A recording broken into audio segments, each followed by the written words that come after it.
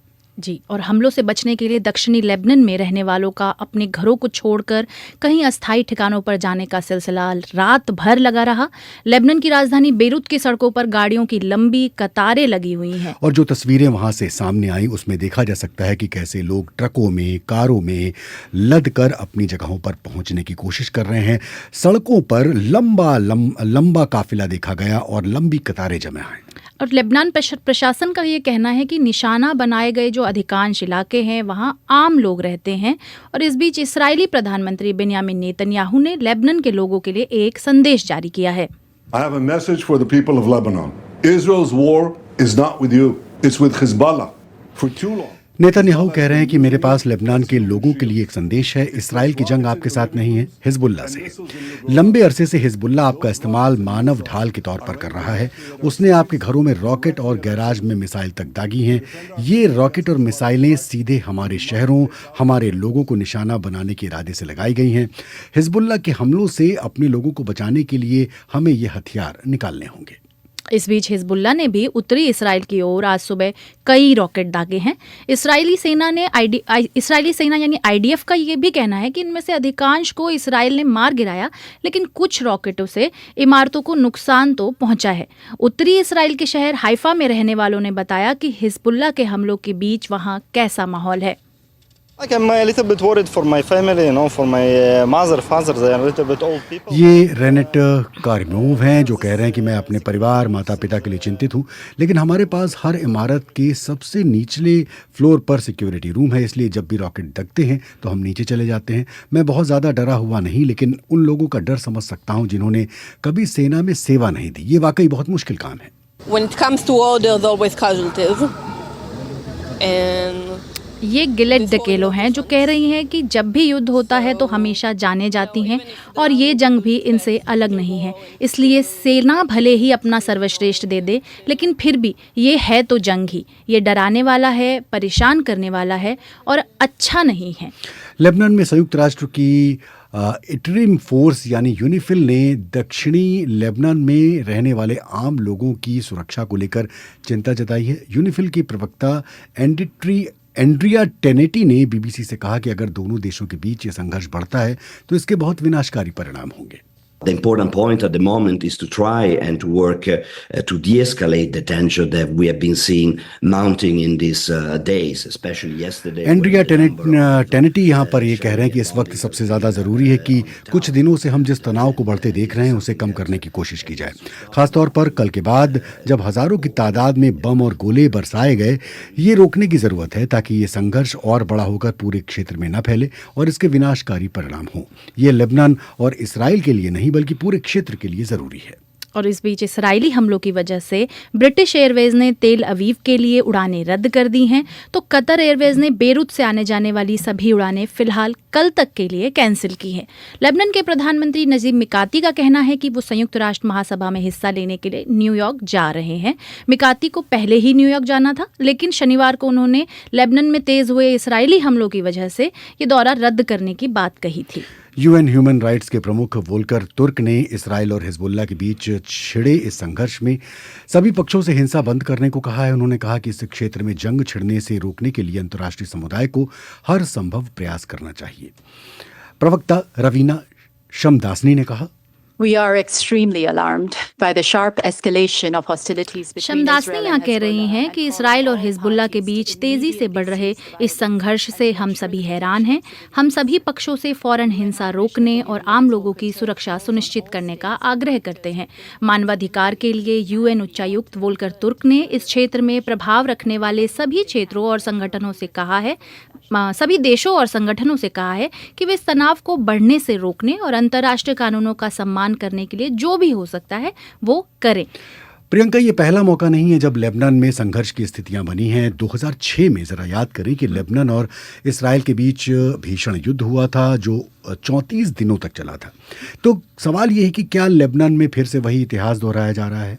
पाकिस्तान के कराची के रहने वाले वरिष्ठ पत्रकार तारिक अबुल हासन ने उस दौरान रिपोर्टिंग की थी, और जब पिछले साल इसराइल गजा संघर्ष शुरू हुआ और उस समय इसराइल ने लेबनान पर हमले किए, तो उस दौरान भी वो वहाँ पर मौजूद थे। अब से कुछ देर पहले मैंने बात की कराची में उनसे और पूछा कि एक पत्रकार के तौर पर जंग के दौरान रिपोर्टिंग करना कितनी मुश्किल है। इस वक्त एक चीज को थोड़ा सा जो है वो बिल्कुल जहन में रखिएगा कि किसी ऐसी जंगी जगह मुकाम के ऊपर जहां पर दूसरा फरीक जो है वो इसराइल हो, उस जगह के ऊपर सहाफियों के लिए काम करना बहुत ज्यादा मुश्किल होता है। मुझे जो है वो 2 दफा जंगें कवर करने का जो है वो मौका मिला है लेबनान के अंदर, जो कि हिजबुल्लाह के साथ इसराइल की वॉर्स हुई हैं, और दोनों दफा हमारी मौजूदगी में ही बराह रास्त सहाफी हिट हुए हैं। कई सहाफियों की जाने गई 2006 में भी, और उसके बाद जो अभी हम लेबनान में थे तो जो सबसे पहला अटैक हुआ था वो हौला के मुकाम पर हुआ था, कि जो बिल्कुल बॉर्डर के साथ है इसराइल के। जब हम लोग वहाँ पे मूव करते हैं ना तो हमारी गाड़ियों के ऊपर बहुत बड़ा प्रेस लिखा हुआ होता है। अमूमन हम सफेद रंग की गाड़ियां, व्हाइट कार्स यूज करते हैं जिनके ऊपर रेड से बड़ा हम जो है प्रेस लिखते हैं, ताकि ऊपर जो उनके ड्रोन उड़ रहे हैं, जहाज उड़ रहे हैं, वो भी हमें आइडेंटिफाई कर सकें। साइडों के ऊपर भी प्रेस, टीवी और सब चीजें बहुत नुमाया होती है। उसके बावजूद भी बराह रास्त जो है वो इसराइल के टैंक ने उसको हिट किया था गाड़ी को, और उसके अंदर रॉयटर के जो कैमरामैन थे, जो कि लोकल कैमरामैन थे उनकी जान चली गई थी और दीगर 2 लोग जख्मी हुए थे। और उस गाड़ी से हम तकरीबन आप समझ लें कि कोई 500 मीटर पीछे थे जिस वक्त ये अटैक हुआ था। तो इस किस्म की चीजें, और फिर उसके बाद एक और अटैक हुआ था जिसके अंदर जो है वो जर्नलिस्ट जो है, जो लोकल लेबनान टीवी की जो जर्नलिस्ट थी, खातून जर्नलिस्ट थी, और उसका कैमरामैन था, और वो वहां से लाइव कर रहे थे और साफ नजर आ रहा था कि क्या है, और हम इसराइली पोस्ट भी देख रहे थे, और उन्होंने उस वक्त जो है वो वहाँ पे हिट किया। और बहुत मुश्किल सूरत हाल होती है ऐसी जगह के ऊपर जहाँ पर जो है एक फरीक इसराइल होगा, और आपके जो है वो ये रिकॉर्ड पर है कि इस वक्त गजा के अंदर तकरीबन जो है वो 150 से ज्यादा सहाफियों की जाने गई हैं इस वाकये की रिपोर्ट करते हुए। तो यकीनी तौर पर बहुत मुश्किल सूरत हाल होती है एक ऐसी जंग कवर करना जिसका एक फरीक इसराइल हो। मैंने अफगानिस्तान में भी जंगें कवर की हैं। तो मुझे ये बताइए कि 2006 में जब लेबनान में जंग चल रही थी, और वो जो जंग है वो करीब 34 दिन तक चली थी, उस दौरान क्या सूरत हाल थे जब उस समय आप कवर कर रहे थे, और इस बार क्या सूरत हाल है? देखिए, उस वक्त जो है वो इंफ्रास्ट्रक्चर की तबाही बहुत हुई थी। वो तकरीबन आप समझ लें कि 12 जुलाई से 14 अगस्त तक की ये 34 दिन की लड़ाई थी, और इसके अंदर बैरूत से लेके जुनूबी लेबनान तक इंफ्रास्ट्रक्चर की बहुत जबरदस्त किस्म की तबाही हुई थी। इसराइल ने कोई पुल नहीं छोड़ा था, कोई सड़क नहीं छोड़ी थी, और तमाम चीजें जो है वो तबाह हो गई थी। लेकिन डेड टोल जो है वो इतना ज्यादा नहीं था। मतलब 34 दिन के अंदर उस वक्त हमें खैर ये बहुत ज्यादा लग रहा था कि तकरीबन जो है वो 1300 से ज्यादा लोगों की जाने गई थी इसके अंदर। और इसराइल की तरफ से कोई जो आप समझ लेंगे 44 शहरी मरे थे, और 121 जो है वो इसराइली फौजी हुए थे। तो कोई बहुत ज्यादा जो है वो लोगों की हलाकतें मौजूदा जंग को देखते हुए नहीं लगी रही। लेकिन इस दफा हम देखते हैं कि सिर्फ पिछले 24 घंटे के अंदर तकरीबन जो है वो 558 लोगों की जाने गई हैं इस लेबनान के अंदर, और इन मरने वालों में तकरीबन 50 बच्चे हैं और 100 के करीब जो है वो खवातीन हैं। तो इससे आप उस जंग की शिद्दत का जो इस वक्त चल रही है उसमें उसका अंदाजा लगा सकते हैं कि सिर्फ एक दिन के अंदर, मतलब एक तरीके से जो है वो आप समझें कि गजा और लबनान की सूरत हाल इसराइल ने एक जैसी ही कर दी है। अच्छा, अब मैं आपसे ये समझना चाहता हूं कि हिजबुल्लाह वहां कितना ताकतवर है। देखिए, हिजबुल्लाह को थोड़ा सा आप इस तरह समझिएगा कि जो 1989 में ताइफ एग्रीमेंट हुआ था सऊदी अरब में, और उसके अंदर ये तय हुआ था कि लबनान के अंदर जितनी मिलिटेंट कुव्वतें हैं जो कि वहाँ की खाना जंगी में शरीक रही थी, वो सब डिसार्म हो जाएं और सारे हथियार जो है वो लोग छोड़ दें। लेकिन सिर्फ हिजबुल्लाह को उस वक्त इजाजत दी गई थी कि वो हथियार रख सकती है, क्योंकि इसराइल जो है वो जनूबी लबनान के अंदर मौजूद थी, इसराइल की फौजें। तो इस वक्त लबनान की जो सूरत हाल है वो ये कि हिजबुल्लाह है वो सिर्फ एक वाहिद, वहां पर आप समझ लें कि एक मलेशिया है जो कि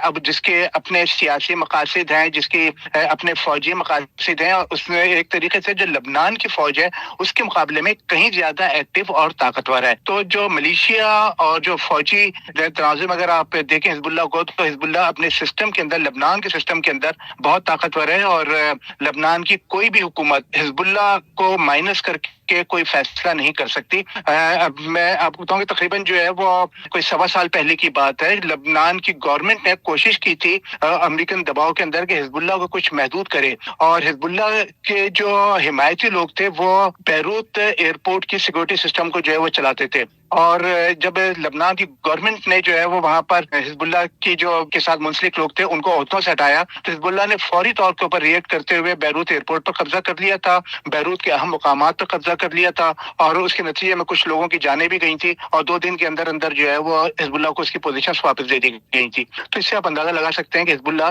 लबनान के सिस्टम के अंदर कितनी ताकतवर है। तो ये थे वरिष्ठ पत्रकार तारिक अबुल हसन, जो कि कई बार रिपोर्टिंग कर चुके हैं लेबनान में, और जब ये इसराइल गजा संघर्ष शुरू हुआ था और लेबनान पर अटैक हुए थे उस दौरान भी वहाँ पर थे, 2006 में भी वहाँ पर थे। मैं पॉडकास्ट में शामिल कर रहा हूँ यरूशलेम से वरिष्ठ पत्रकार हरेंद्र मिश्र को। हरेंद्र, 2006 की जंग का हम जिक्र कर रहे थे कि उस दौरान जो 34 दिन तक लड़ाई चली थी वो काफ़ी भीषण थी, लेकिन इस बार आपको लगता है कि ये स्तर, उसका जो स्केल है उससे भी बड़ा है? इसमें कोई संदेह नहीं है कि जिस तरह के हमले इसराइल की तरफ से वहां हो रहे हैं उसका स्केल जो है पहले से काफी बड़ा है, तो काफी जो है विस्तृत जो जिस तरह के हमले हो रहे हैं उसका विस्तार बहुत ज्यादा है। 2000 सिर्फ म्यूनिशन जो है वो कहा जा रहा है कि पिछले 24 घंटों में इसराइल ने वहां पर गिराया और 1600 ठिकानों पर हमला किया है। दरअसल इसराइल में ये मानना है, जहां तक गजा और यहाँ जो उत्तरी फ्रंट जो खुला है, इन दोनों में थोड़ा सा जो फर्क यहाँ नजर आ रहा है वो ये है कि जहां आबादी और यहाँ की जो कयादत है दोनों बटी हुई है गजा के सवाल पर, क्योंकि गजा को लेकर के यहाँ की आबादी का एक बड़ा हिस्सा जो है वो प्रदर्शन कर रहा है, और यहाँ पर जो यहाँ की जो कयादत है उसमें भी जो कुछ सीनियर जो लीडर्स हैं वो नेतृत्व जो है उनके तरफ से भी दबी जुबान में विरोध किया जा रहा है। हालांकि वो सरकार के जो फैसले हैं उसके साथ खड़े हैं, लेकिन डिफेंस एस्टेब्लिशमेंट में भी स्वयं रक्षा मंत्री जो हैं उनका भी ये मानना है कि बंधकों की रिहाई को प्रायोरिटी, उसको प्राथमिकता देनी चाहिए। लेकिन जहां तक ये हिजबुल्लाह के खिलाफ जंग का सवाल है तो उसको लेकर के आबादी और नेतृत्व दोनों में एक आम सहमति नजर आ रही है। ये एक बहुत बड़ा फर्क है, और वो दोनों ही पूरी आबादी और नेतृत्व सभी का ये कहना है कि 70,000 लोग जो वहां से विस्थापित हुए हैं उनको अपने घरों में सुरक्षित वापस ले जाना जो है वो सरकार की प्राथमिकता होनी चाहिए, और वो किसी भी हालत में जो है उसमें सफलता मिलनी चाहिए, क्योंकि ये 70,000 लोग जो हैं वो तकरीबन 11 महीनों से अपने वो बेघर हो चुके हैं।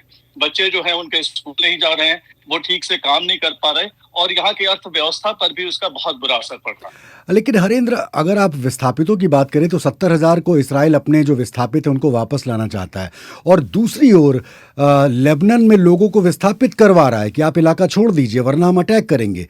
ये कौन सी रणनीति है? क्योंकि अटैक तो करना है, और विरोधाभास साफ तौर पर नजर आ रहा है। लेकिन जो एक नैतिक सवाल जो आपने उठाया उसको लेकर के इसराइल का पोजीशन ये है कि वो हमला सिर्फ उन्हीं जगहों पर कर रहा है जहां पर कि हिजबुल्लाह का ठिकाना है, और इसराइल का आरोप यह है कि ज्यादातर ये जो आम वहां के नागरिक हैं उनको सुरक्षा कवच बना करके हिजबुल्लाह जो है उनका इस्तेमाल करता रहा है, और उनके घरों में इस तरह के असले जो है वो छिपाता रहा है। तो इसलिए पहले इसराइल की तरफ से ये कहा जा रहा है कि हमलों के पहले लोगों को वहां पर आगाह कर दिया जा रहा है कि वहां हमले होंगे, और पहले से उन्हें चेतावनी दी जा रही है। इसराइल की तरफ से बार बार इस बात पर जोर दिया जा रहा है, क्योंकि ये जो नैतिक सवाल है पूरी दुनिया उसके सामने उठाएगी, उसे पता है। लेकिन आपने सही कहा कि एक विरोधाभास यहाँ पर साफ तौर पर नजर आ रहा है। आखिरी प्रश्न जो जानना चाहते हैं, समझना चाहते हैं कि जिस तरह से अटैक बढ़ाए हैं इसराइल ने, और इस संघर्ष को कहां तक जाते हुए देख रहे हैं?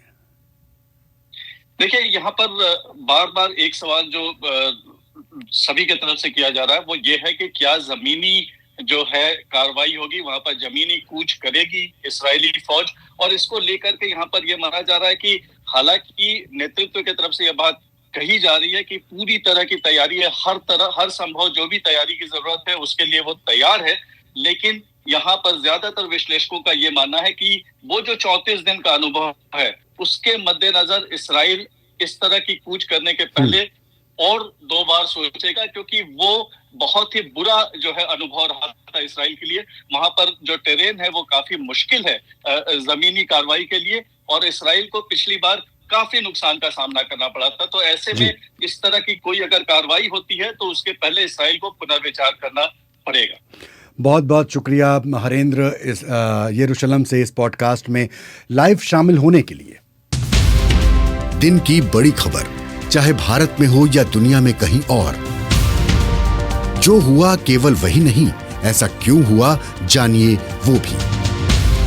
खबर के आगे क्या है, खबर की परतों के बीच क्या छिपा है, पहले समझें फिर समझाएं। बीबीसी हिंदी का न्यूज पॉडकास्ट दिन भर, पूरा दिन पूरी खबर। हमारी खबरों को पढ़ें bbchehindy.com पर। आप हमें व्हाट्सएप, इंस्टा और यूट्यूब पर भी फॉलो कर सकते हैं। आप सुन रहे हैं बीबीसी हिंदी का न्यूज पॉडकास्ट दिन भर, पूरा दिन पूरी खबर। पॉडकास्ट में आगे, जिस प्रकार से घुसपैठ हो रही, अगर इसी प्रकार से चला तो 25-30 साल में एक घुसपैठिए यहां बहुमत में आ जाएंगे। अमित शाह के बयान पर काफी गर्मजोशी है और उसका तीखा जवाब दिया है बांग्लादेश ने।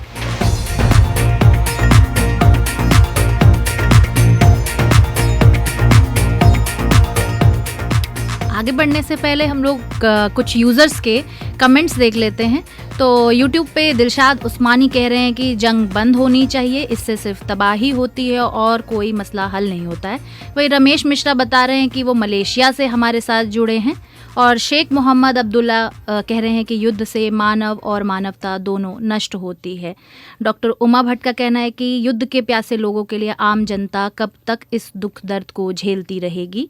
और प्रकाश गिडवानी का कहना है कि war is not good.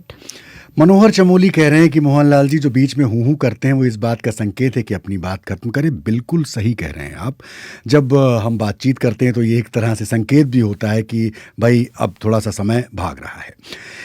Hiralal Roy लिख रहे हैं कि इसराइल और हमास युद्ध में हरेंद्र जी की लाजवाब प्रस्तुति रही है। उपेंद्र मणि त्रिपाठी खबरों की खबर बीबीसी लिख रहे हैं।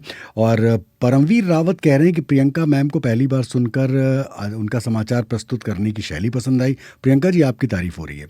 और राकेश दुबे कह रहे हैं कि संयुक्त राष्ट्र अपना प्रभाव और प्रासंगिकता खोला जा रहा है। TR परिहार बाड़मेर से हमें लिख रहे हैं। निरुपम वाजपेयी की टिप्पणी है। राकेश दुबे की टिप्पणी हमने पढ़ ली। संगीता खड़के कह रही हैं कि हमले हाथ से युद्ध, दुनिया तीसरे विश्व युद्ध की ओर जा रही है। आप सुन रहे हैं बीबीसी हिंदी का पॉडकास्ट दिन भर, पूरा दिन पूरी खबर।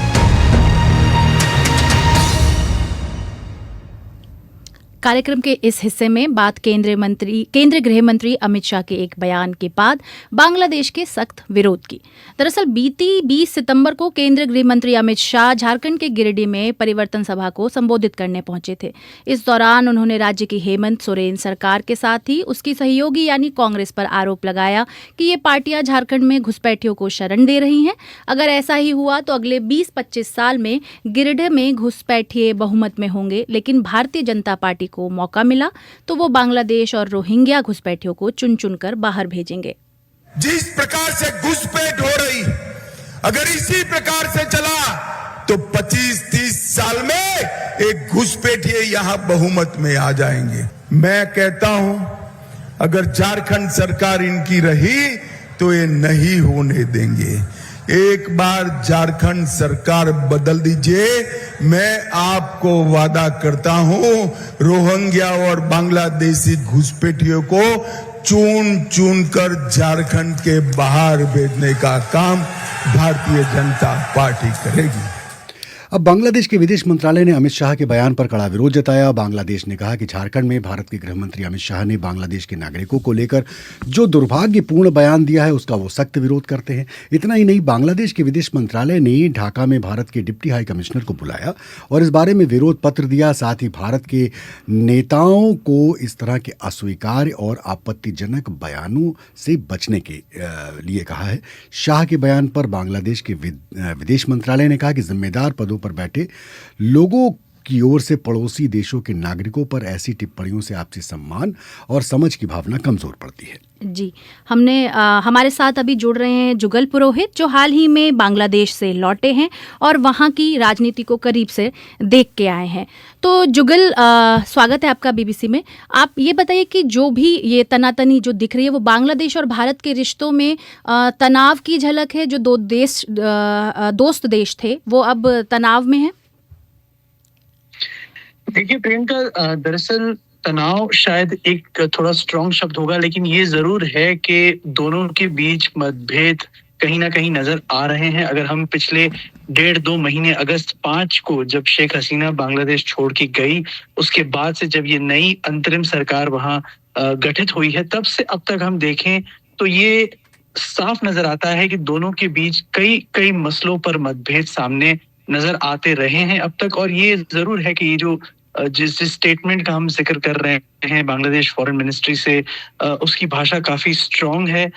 इसके पहले जब भी हमने देखा था ऐसे पॉलिटिकल बयान जब इंडिया में दिए गए थे, तब जो बांग्लादेश सरकार थी शेख हसीना के नेतृत्व वाली, उसने इन मुद्दों पर प्रतिक्रिया जरूर दी, लेकिन उसकी भाषा इतनी स्ट्रांग, इतनी जोरदार नहीं थी। और उन्होंने कहीं ना कहीं ऐसा नजर आया कि उसे डाउन प्ले भी करने की कोशिश की, जो कि अब नहीं हो रहा वहां। तो लेकिन चुनाव से पहले रोहिंग्या और बांग्लादेशी घुसपैठियों का मुद्दा तो हमेशा से भारत में उठता आया, ये कोई नई बात नहीं है। लेकिन क्या वजह रही कि बांग्लादेश ने इस बार ऐसी प्रतिक्रिया दे दी? इसकी सिंपल वजह है कि सरकार बदल गई है, और सरकार से बदली नहीं है, लेकिन एक टोटली ऑपोजिट पॉलिटिकल डायरेक्शन वाली सरकार अगर हम कह सके तो वो है, जो शेख हसीना का विरोध करती है, उनकी नीतियों का विरोध करती है।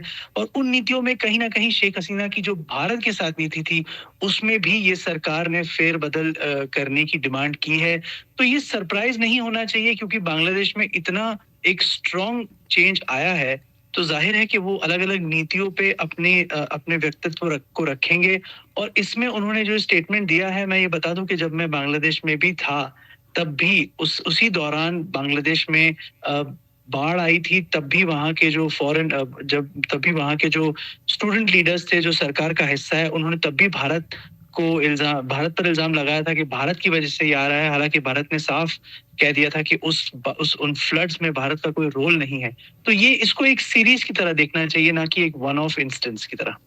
क्या लेकिन दोनों देशों के रिश्ते पर इसका कुछ आने वाले समय में भी असर दिखेगा, या फिर ये बात आई गई हो जाएगी? देखिए, देखा जाएगा कि दोनों देश किस तरह से इसको अपने रिश्तों को किस तरह से संभालते हैं।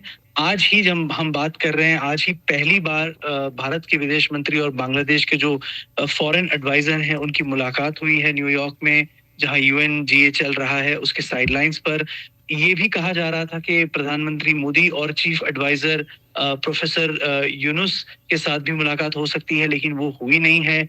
दोनों देशों ने ये जरूर कहा है कि वे एक दूसरे के साथ अच्छे संबंध बनाकर आगे चलना चाहते हैं, लेकिन बार बार अलग अलग किस्म के बयान आए हैं जो ये साफ दिखाते हैं कि दोनों देश भले ही चाहते हो एक साथ चलना, लेकिन अब भी उन दोनों देशों के कदम से कदम मिलाकर चल पाने के आसार फिलहाल ठीक होते नजर नहीं आते, क्योंकि दोनों के अलग अलग मुद्दों, दोनों के अलग अलग विचार हैं, मतभेद हैं कहीं ना कहीं इश्यूज पर। शुक्रिया जुगल आपका हमारे साथ जुड़ने के लिए। तो ये थे BBC संवाददाता जुगल पुरोहित, जो हाल ही में बांग्लादेश से लौटे हैं। तो BBC हिंदी के न्यूज़ पॉडकास्ट दिन भर पूरा दिन पूरी खबर में आज बस इतना ही। स्टूडियो की कमान थी अजीत सारथी के हाथों में। विदा लेने का वक्त आ चुका है। मुझे और प्रियंका को अनुमति दीजिए। सुनने के लिए शुक्रिया। कल मुलाकात होगी। नमस्कार।